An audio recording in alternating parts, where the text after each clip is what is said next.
आज की इस वीडियो में आप लोग के साथ सज्जल अली की कुछ ऐसी वीडियो शेयर करेंगे जिन्होंने सोशल मीडिया पर धूम मचा रखी है। सज्जल अली रमजान में हुमायूं सईद और बाकी तमाम अदाकाराओं के साथ ही फिल्म की शूटिंग करती हुई नजर आ रही हैं कि सज्जल अली को देखते हुए लाखों लोग जमा हो गए और फिर हजारों लोगों के सामने सज्जल अली ने कैसे अपने सीन को 100 दफा शूट करके दिखाएंगे आज की इस वीडियो में। और वो तमाम तस्वीर वीडियो शेयर करेंगे जो कि सोशल मीडिया पर काफी वायरल हो रही हैं।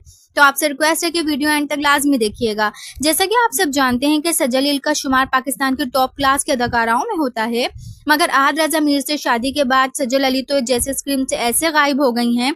सज्जल अली ना तो किसी फिल्म में नजर आती हो ना ही किसी ड्रामों में। सज्जल अली ना सिर्फ स्क्रीन से गायब हुई हैं बल्कि सज्जल अली तो सोशल मीडिया से भी बिल्कुल ही गायब हो गई हैं। सज्जल अली के तमाम फैन सज्जल अली की एक झलक देखने के लिए काफी ज्यादा बेताब रहते हैं, मगर बताते चलें कि तमाम फैंस की बेहद रिक्वेस्ट के बाद भी सज्जल अली ना सिर्फ कोई वीडियो शेयर करती हैं और ना ही कोई तस्वीर, मगर फिर शादी के कुछ साल बाद ये सज्जल अली की तलाक की खबरें सामने आ गईं और कुछ अरसे बाद ये सज्जल अली ने इन तमाम खबरों को कंफर्म किया और फिर से ड्रामों में काम करना शुरू कर दिया। सज्जल अली ना सिर्फ सोशल मीडिया पर भी बेहद एक्टिव रहती हैं के बगैर किसी डर के रातों को मुख्तलिफ अदाकारों के साथ शूटिंग करती हुई नजर आती हैं। और अब आप लोग सज्जल अली को ना सिर्फ ड्रामों में बल्कि फिल्मों में भी काम करता देखेंगे। आइए देखें हजारों लोगों के सामने किस तरह सज्जल अली ने अपने फिल्म की शूटिंग की।